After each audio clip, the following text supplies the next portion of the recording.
19절로 23절에 있는 말씀입니다.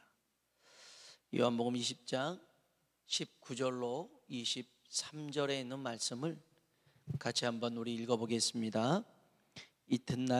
이날 곧 안식 후 첫날 저녁 때 제자들이 유대인들을 두려워하여 모인 곳의 문들을 닫았더니 예수께서 오사 가운데 서서 이르시되 너희에게 평강이 있을지어다. 이 말씀을 하시고 손과 옆구리를 보이시니 제자들이 주를 보고 기뻐하더라. 예수께서 또 이르시되 너희에게 평강이 있을지어다. 아버지께서 나를 보내신 것 같이 나도 너희를 보내노라. 이 말씀을 하시고 그들을 향하사 숨을 내쉬며 이르시되 성령을 받으라. 너희가 누구의 죄든지 사하면 사하여질 것이요 누구의 죄든지 그대로 두면 그대로 있으리라 하시니라. 아멘. 오늘 우리 모두에게 주의 평강이 임하길 주님의 이름으로 축원합니다. 부활하신 예수님께서요, 여기 우리가 읽었던 19절에 보면 이날 곧 안식 후 첫날, 부활하신 날이죠. 안식 후 첫날 저녁 때 제자들을 찾아오셨습니다. 근데 이 제자들 상태가 좋지 않아요. 상태가 어떻습니까? 19절 보니까 이날 곧 안식 후 첫날 저녁 때에 제자들이 유대인들을 두려워하여 모인 곳의 문을 닫았더니, 제자들이 누구를 두려워해요? 유대인을 두려워합니다. 유대인들은 예수님을 십자가에 못 박게 했던 장본인들입니다. 그래서 우리 주님을 못 박은 이 유대인들이 자신들도 죽일 거라 생각을 한 거죠. 그래서 한 곳에 모여 있었습니다. 그리고 문들은 창문이든 출입문이든 다 문을 잠가두고 이제 숨어서 있었습니다. 여러분, 두려움은요 우리의 문을, 마음의 문을 닫아버립니다. 두려움은요 우리를 숨어버리게 만듭니다. 아담과 하와가 선악과를 따먹었죠. 그 다음 행동이 뭔 줄 아십니까? 동산나무 사이에 숨었더라는 겁니다. 성경이 이렇습니다. 창세기 3장 9절로 10절에 보니까 여호와 하나님이 아담을 부르시며 그에게 이르시되 내가 어디에 있느냐? 이르시되 내가 동산에서 하나님의 소리를 듣고 내가 벗었으므로 두려워하여 숨었나이다. 두려움은 숨게 만들어요. 여러분 어떻습니까? 여러분, 하나님의 소리가 들리면, 하나님의 음성이 들리면 여러분 두려워서 숨는 자입니까? 아니면 기뻐서 막 뛰어나오는 사람입니까? 가끔 신방 전화를 합니다. 하면 어떤 분은 이제 교회도 못 나오고 연락도 잘 안 되고 그래서 미안해서 전화를 안 받으신 분들이 있습니다. 그래서 이제 또 미안해서 못 받았다고 말씀하신 분도 있는데, 또 어떤 분은 전화를 하면 너무 기쁘게 받아주십니다. 너무 좋아서 감사해요 목사님, 이런 분이 있어요. 그러면 이제 순전 제 입장에서 그렇습니다. 전화 이렇게 했는데, 전화 이렇게 또 뭐 사정도 있어서 그러겠지만 연락을 해도 답변도 없고 그런 거 보면 좀 마음이 그래요. 그런데 전화를 기쁘게 받아주잖아요. 그럼 제가 힘이 나고 위로가 돼요. 그래서 하나님도 그러시겠다. 우리 하나님 부르면 숨어 지내고 막 있으면 대답도 안 하고 그러면 하나님이 얼마나 속 터지겠어요. 네. 하나님 부르면 하나님 나 여기 있어요. 안 보이세요? 여기 있어요. 그러면 하나님이 얼마나 기뻐하시겠어요. 오늘 하나님의 음성에, 하나님의 소리에 숨는 자가 아니라 주님께 나오는 자 되길 주의 이름으로 축복합니다. 아무튼 이 유대인들은 제자들에게 두려움의 대상이었다. 여러분이 기억을 하시고요. 이런 제자들에게 주님이 나타나셔서 첫 번째 하신 말씀이 19절입니다. 다시 한번 읽어볼까요? 19절입니다. 이날 곧 안식 후 첫날 저녁 때에 제자들이 유대인들을 두려워하여 모인 곳의 문들을 닫았더니 예수께서 오사 가운데 서서 이르시되 너희에게 평강이 있을지어다. 아멘. 따라합시다. 너희에게 평강이 있을지어다. 아멘. 아멘. 부활하신 주님이 제자들 처음 만나서 하신 말씀이 너희에게 평강이 있을지어다 그랬습니다. 문들을 닫고 잠가버린 그곳 주님이 찾아오셨죠. 그리고 손을 보여줍니다. 발을 보여줍니다. 그러니까 제자들이 주를 보고 기뻐했습니다. 20절입니다. 읽어볼까요?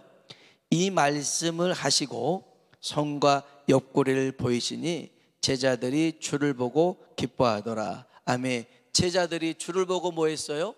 기뻐했습니다. 자, 두려움이 변한 겁니다. 두려움이 뭐로 바꿔졌어요? 기쁨으로 바뀐 줄로 믿습니다. 여러분, 이 제자들이 무엇 때문에 두려워했다고요? 우리 읽었잖아요. 유대인들 때문에 두려워했다고요. 유대인들 때문에 두려워. 근데 예수님이 바깥에 있는 유대인들 다 죽였나요? 안 죽였어요. 여전히 유대인들은 두려움의 상대였지만, 대상이었지만, 주님이 그런 제자들에게 가서는 손과 발을 보여주며, 야, 나는 죽지 않았다, 살아났다, 나는 생명의 부활이다라고 보여주신 거예요. 함께 하신 거예요. 그러니 두려움이 떠나고 기쁨이 넘치게 된 줄로 믿습니다. 오늘 우리 안에, 우리 마음 안에 두려움을 없애는 방법이 있어요. 두려움을 없애는 방법이 뭐냐면, 우리에게도 유대인이라는 어떤 문제가 있어요. 나를 두렵게 만들고 힘들게 만들고 어렵게 만드는 이런 유대인과 같은 문제에 집착해서는 안 된다는 거예요. 우리는 그 유대인들을 생각할 게 아니라 지금 나와 함께 하신 예수님을 바라봐야 될 줄로 믿습니다. 그러면 두려움은 사라지게 되어 있어요. 제자들처럼 유대인이 두려워서 숨어버린 것처럼 우리도 어떤 문제들은 부부 사이의 갈등 속에 문을 닫아버린 경우도 있고요, 경제적인 어려움 때문에 숨어버린 자들도 있고요, 직장에서든지 친구들과의 문제 속에서 우리의 마음을 닫아버린 이가 있는데, 그래서 혼자만의 시간을 보내고 있어요. 그러지 마세요. 오히려 우리의 마음을 열고 주님을 초청하고 모셔드리길 주의 이름으로 축복합니다. 그러면 여전히 그 문제는 있어요.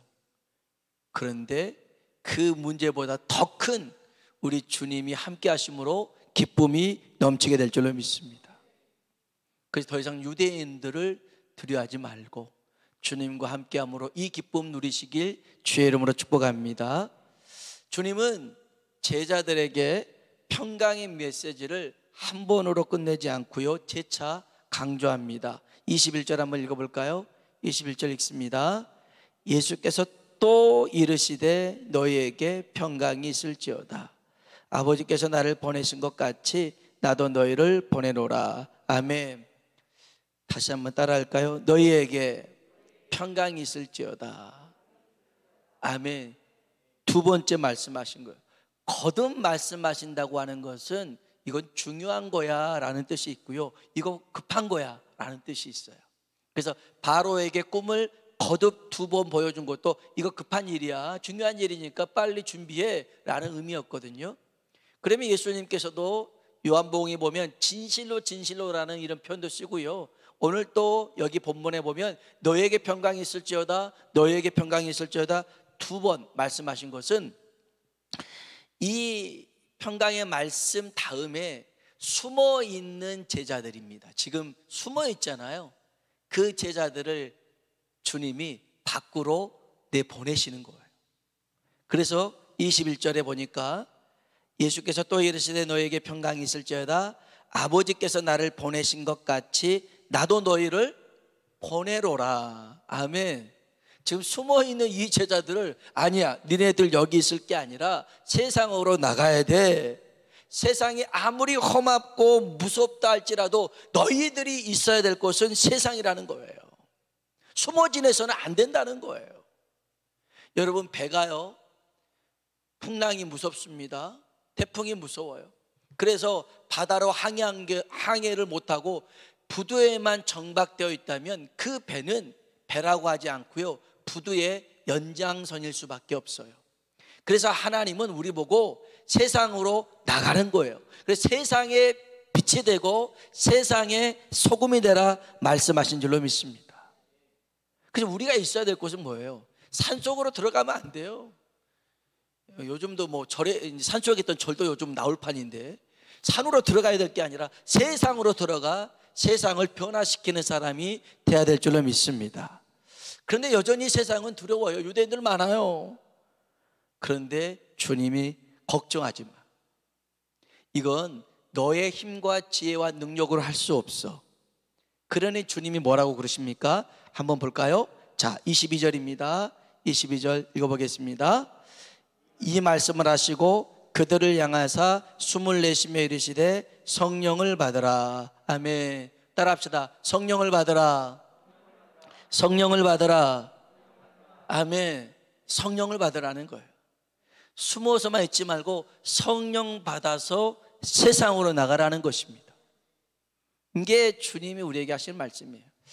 아니 지금 유대인도 무서워서 숨어있는 이들에게 유대인이 있는 그 밖으로 나가라고 말이 됩니까?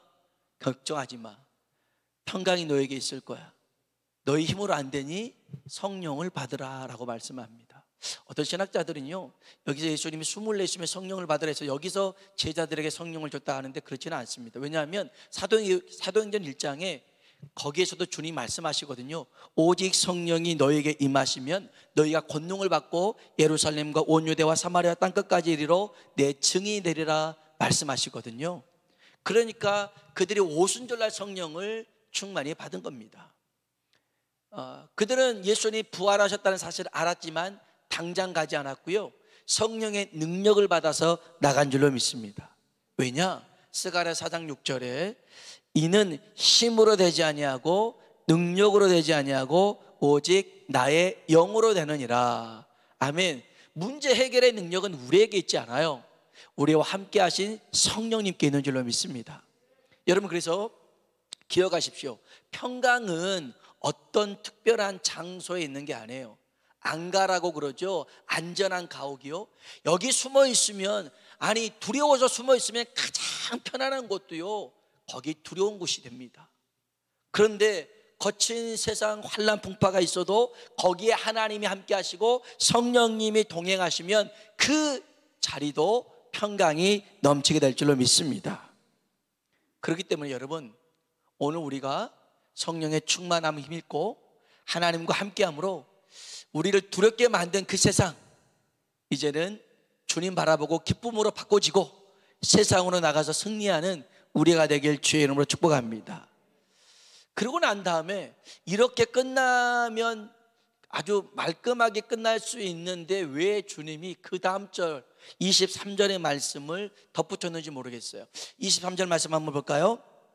너희가 누구의 죄든지 사하면 사여질 것이요 누구의 죄든지 그대로 두면 그대로 있으리라 하시니라. 아멘. 아멘.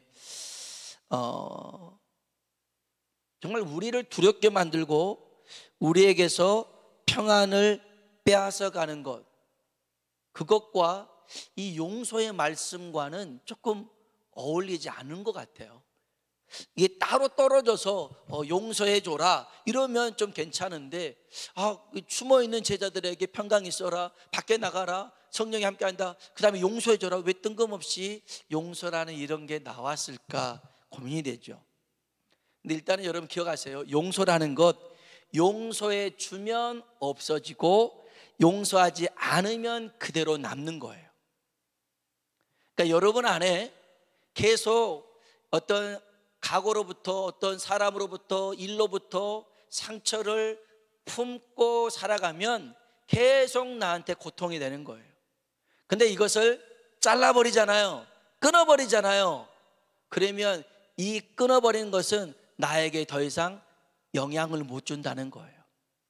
그래서 내가 건강해지는 법, 내가 자유로워지는 법이 뭐냐면, 이 내 마음속에 아직 응어리들이 남아있다면 가위로 딱 잘라버리는 거예요. 떨어뜨려 버린 거예요. 잘 가. 그러면서 뒤돌아보지 않는 거예요. 제가 음식물 쓰레기 버릴 때요, 이거 이렇게 이제 버리고 난 다음에는 절대 뒤도 안 돌아봐요. 씩 던져놓고 와요. 아이고 혹시라도 나한테 묻을까 봐요. 멀리 떨어져 가지고. 근데 어디서 손에도 냄새가 나는지 모르는데 이렇게 갖고는 버려놓고, 쓰레기 버려놓고 뒤도 안 들어와요. 여러분, 오늘 우리들 안에 있는 이 상처가요, 아픔이요, 그게 뭐가 좋다고 여러분 음식물 쓰레기 끌어안고 사는 사람 있으십니까? 없잖아요. 생활폐기 그런 것들 막 이걸 두고두고 사는 사람 어디 있습니까? 거기서 냄새가 나는 거예요. 용서하지 못하는 마음에서 여전히 품고 있는 그런 상처 속에서 있는 거예요. 오늘 이 밤 그대로 두지 말고 예수님께 맡겨버리시고 믿음의 가위로 잘라버리시길 주의 이름으로 축원합니다. 여러분 잘 기억하십시오. 용서는요, 내가 다른 사람만 용서하는 게 아니라 내가 나를 용서하는 것도 중요한 거예요. 어떤 사람들은 자기가 자기를 용서하지 못해요. 자기의 잘못을, 자기의 실수를 용서하지 못해요. 주님이 왜 제자들에게 이런 말씀하셨을까요? 이 제자들 어떤 제자들이에요? 예수님 잡혀갔을 때 그 겟세마네 동산에서 다 도망갔던 제자들이에요. 베드로 수제자니까 양심상 이렇게 어떻게 되나 갔다가 예수님 3번이나 부인했던 제자들이에요. 예수님 십자가에 매달려 돌아가셨을 때 요한만 옆에 있었지 다른 제자들은 보이지도 않았어요. 여자들은 옆에 있었는데 그런 제자들이에요. 이렇게 스스로 3년 반 동안 예수님을 따라다녔던 제자들이라고 하지만 전혀 제자답지 못한 모습들을 그들이 갖고 있었어요. 그리고 지금도 지들 살겠다고 숨어서 벌벌 떨고 있었던 거예요. 야, 그런 너의 약한 모습, 너의 실수한 모습, 그래 이제 다 용서해라. 그리고 거기에 매이지 말고, 여러분 자꾸 지난 날의 잘못에 매이면 앞으로 나갈 수가 없는 거예요. 여러분 우리 주님은 지난 날들을 생각하라가 아니라 앞으로를 바라보고 나를 따라오라고 말씀하신 분인 줄로 믿습니다. 절대 주님은 과거 지향적인 분이 아니에요. 미래 소망적인 분이 우리 주님이신 줄로 믿습니다. 그렇기 때문에 오늘 저와 여러분이 정말 예수님 바라보고 오늘 우리가 두렵게 하는 것들 걱정하지 마시고 주님 있으면 두려움도 기쁨으로 바뀌게 될 줄로 믿습니다. 그리고 이제는 나를 두렵게 만든 그 일 속에 담대하게 혼자 가지 말고 하나님과 함께 가십시오. 성령님과 동행하십시오. 반드시 이기고 승리할 줄로 믿습니다. 우리 같이 한번 찬송을 부르실까요? 찬송가 고난 내용은 편히실 곳과 400